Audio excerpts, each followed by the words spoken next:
Aku tuh suka jantungan banget kalau ada nenek yang mau menemani cucunya melahirkan. Bukan apa-apa ya, karena bakalan banyak banget hal aneh yang dia lakukan. Memang sih nggak semua nenek-nenek, tapi rata-rata begitu. Sekali lagi bukan semua ya, tapi rata-rata yang pernah aku temui. Pasti ada aja hal yang dia lakukan buat nyelamatin cucunya. Walaupun kita tahu niatnya itu baik, tapi itu sangat berbahaya. Jadi kemarin ada nenek yang menemani cucunya melahirkan anak pertama. Pas mau melahirkan itu lancar-lancar aja ya, dan bayinya juga lahir dengan selamat. Tapi setelah bayinya lahir, kan giliran ari-arinya tuh mau keluar.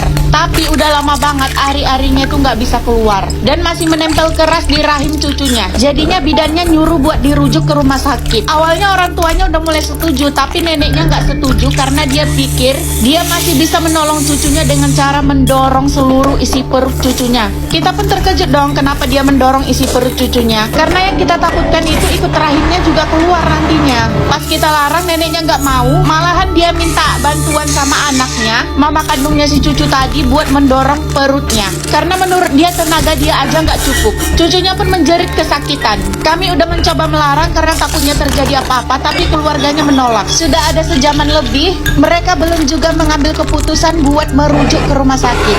Nggak sampai di situ, si nenek akhirnya mengambil akal. Dia pun mengambil bawang putih dari rumahnya, kemudian bawang putih mentah-mentah itu dia gigit. Setelah dia gigit, dia masukkan ke dalam mulut cucunya. Otomatis cucunya langsung muntah-muntah karena bawang putih itu kan bau. Yang diharapkan si nenek ketika si cucunya ini mau muntah, ari-arinya pun bisa ikut keluar karena adanya tekanan saat dia mau mengeluarkan muntahnya. Tapi karena usaha itu gagal, si nenek pun memotong rambutnya yang beruban sekitar 1 genggaman tangan, dan rambut itu pun dimasukkan ke dalam mulut cucunya. Kemudian cucunya disuruh menggigit rambutnya itu supaya cucunya jijik dan akhirnya muntah-muntah. Cucunya memang muntah-muntah, tapi ari-arinya belum juga bisa keluar. Gak banyak yang bisa dilakukan untuk melarang keluarganya. Hingga pada akhirnya mereka lelah dan si cucunya pun sudah mulai kehabisan tenaga. Akhirnya mereka pun meminta tolong untuk melakukan cara lain selain dirujuk ke rumah sakit.